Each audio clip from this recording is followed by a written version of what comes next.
Hi, this is Mashnu, and I would like to show you a game that I played yesterday in the league competition. Now, when I came home after the game, I had a quick review, and this morning I analyzed it a bit more, and I thought that my first thought was that it wasn't really worth making a video, but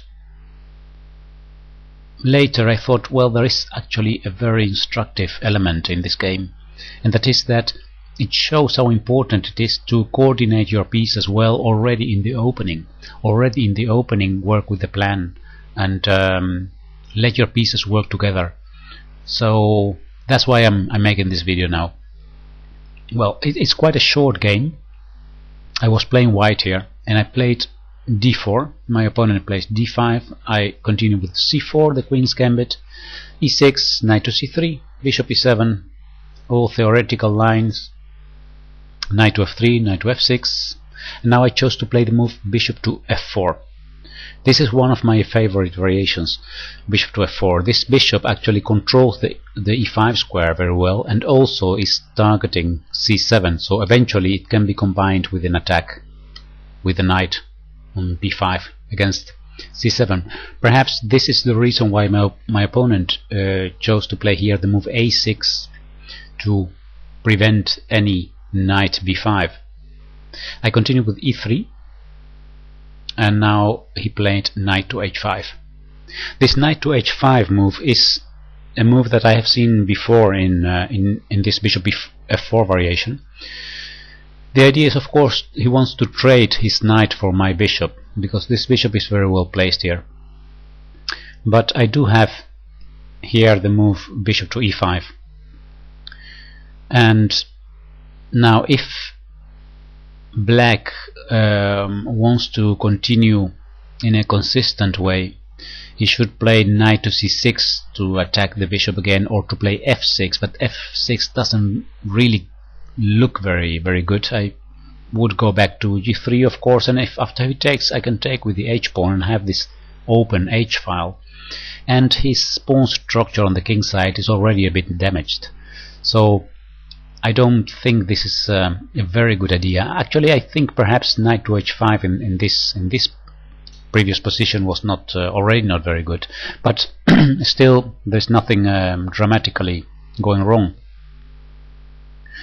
After bishop to e5, now my opponent made, I find, a mistake. He played this for the second time the same piece. He played bishop to b4, and I think this is not only a mistake because he loses the tempo, but it's also a mistake because his pieces are not working together. The move bishop to b4 only makes sense if this knight is on f6, because then the knight can go to e4 to make use of this pin. But now with the knight on h5, this bishop to b4 is not really a big threat. So already when I saw him playing this, I thought, okay, this player is not aware of this strategical idea, that is actually placing his pieces so far apart from each other that they don't work together anymore. I played here a rook to c1, placing my rook on the c-file. This c-file will be opened sooner or later. My opponent took on c4. I retook with the bishop, and now he plays b5. Looks very aggressive, b5, and makes the square b7 available for his bishop, so that's a very logical idea. On the other hand, by playing b5, I just simply go with my bishop to d3, and now my two bishops are very well positioned against his king side. My opponent continued with bishop to b7. I cancelled kingside, and at this point he made a very big mistake. After the game, when we were reviewing it together, he told me that he was all the time waiting for me to cancel kingside to then play the move f6, because he thought after f6 I would have to go bishop to g3, and then he would trade, and the open h file would not be that dangerous for him anymore because of my rook is not longer on h1. But actually the move f6 in this position is a terrible mistake. Perhaps you would like to pause the video now and do some calculation, because there are a few very interesting lines here that you could play with white. So if you want to exercise, pause the video and see what would you play here with white. Alright, I'll continue the game. Actually there are several good moves in this position. The one that I chose is, according to my chess engine Fritz, the best move, and that is the move knight to g5. It looks a bit strange because white is actually forking his own pieces, but the thing is that this knight on h5 is undefended. So I'm threatening already queen takes h5, check, and after g6 bishop takes g6. So this is quite a dangerous thing for black. Taking one of the light pieces, then I take on h5 immediately. What my opponent chose here is to play g6, defending his knight on h5. But then I can choose again between two very strong moves. One is knight takes e6, attacking the queen and attacking c7. The other one is knight takes h7, threatening bishop takes g6. So now you see how dangerous this position becomes. It's actually black's position is collapsing completely. Well, if we look at this very objectively, then we could say that black actually could have resigned already. But of course, in a league competition, players continue playing and trying to achieve something, waiting for a mistake. But well, I played knight takes h7. My opponent took now my bishop on e5, and I took on g6 with check. After king to d7, I took with the queen on h5. So what has happened is that I've won some points on the king side, and the most important thing is that this king here on d7 is very badly placed. He continued with e takes d4. I didn't want to retake immediately and close the d file, so I played rook f to d1, activating my least active piece, so improving the position of the worst piece. That's also a very good principle that you can use. And of course I'm threatening rook takes d4. He took now on c3, and I retook, not with the pawn but with my rook. The pawn on d4 is pinned, so I cannot retake, and I wanted to keep this c file open for my attack. Now he continued with knight to c6, and I played bishop to e4, attacking this knight twice. So now it's very difficult for black to find safety for his king, because if the king moves, then c6 will fall. He moved now queen to e7. His idea probably is that if I take now on c6, then after some trade, then he can take on h7, because my knight will be only defended by the queen and not attacked by two pieces. But I can take here on c6 with check, and after he retakes I can take on d4 again with check.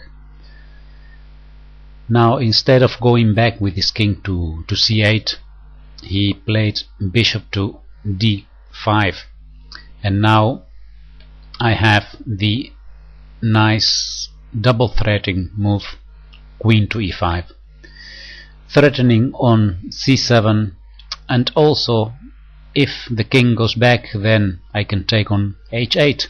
So it has two purposes. The threat is of course rook takes c7, winning the queen.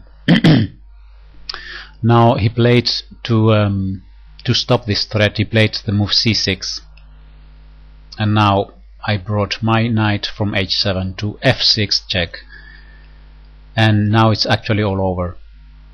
He made one more move. My opponent played king to d8, and after a few seconds he didn't wait for the next move that I wanted to make. He resigned here, and I was planning to play knight takes d5.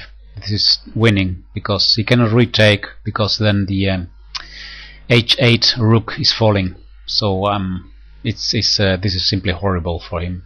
If he doesn't retake, then well, he has to move his queen, and then it simply all collapses. This is just horrible. Well, the main lesson, I think, in this game, at least I hope that this is a good lesson, and that you can make this improve your own play, is actually in the opening. I'll go back to that moment, and that is the moves knight to h5 followed by bishop to b4. This is uncoordinating his own pieces, and well, of course, the tactical mistake that he made was he had the move f6. That's simply committing suicide. He probably thought very superficially, and my opponent, that's what I think that happened in his mind. He played f6 and he thought his piece is attacked, so he must move. But that's of course not an obligation. So here knight to g5 is winning. Another winning move, by the way, in this position is bishop takes c7, sacrificing this bishop on c7. After it takes, then I could play, for example, knight to d5 or knight takes b5. Let's have a look at knight takes b5. The queen is attacked twice, so it has to move, and for example queen to b6, then there is knight to c7 check. The king must move away, and then, well, I could take on a8, or I could also look for other nasty things, like again knight to g5 attacking with the queen h5, and this type of complications like this, and the king in the center is very vulnerable. So complicated lines. I thought that the lines after knight to g5 were, let's say, more easy to find and easy to calculate. Also here there are two winning moves. Knight takes e6 is also a very good one. Knight takes e6. So I could choose between those two very strong moves. I chose knight takes h7 because, again, the same idea. I found that this was easier to calculate, but also this wins. If I take on e6, the queen is attacked. Let's say goes to e7, and now I can take on c7 with check again. King must move, and then, well, let's say knight to d5, for example, is possible, or queen to b3 to try to use the queen also in the attack. But I think knight to d5 is actually the strongest continuation. If it takes, I retake with a knight again, and then the queen has to move, and now I can enter on c8, rook c8 check, and this is just a very strong attack for white. But as I told you before, and I think that's also something to remember, if you can choose between two very good moves and one of them is easy to calculate and the other one is very difficult to calculate, choose the easy one. That's my advice, and I found this taking on h7 much more a simple win because of this continuation. Well, that's it. I'll stop now, and I hope you liked this video and you found it interesting to watch it. I'll see you next time on YouTube. Thank you. Bye bye.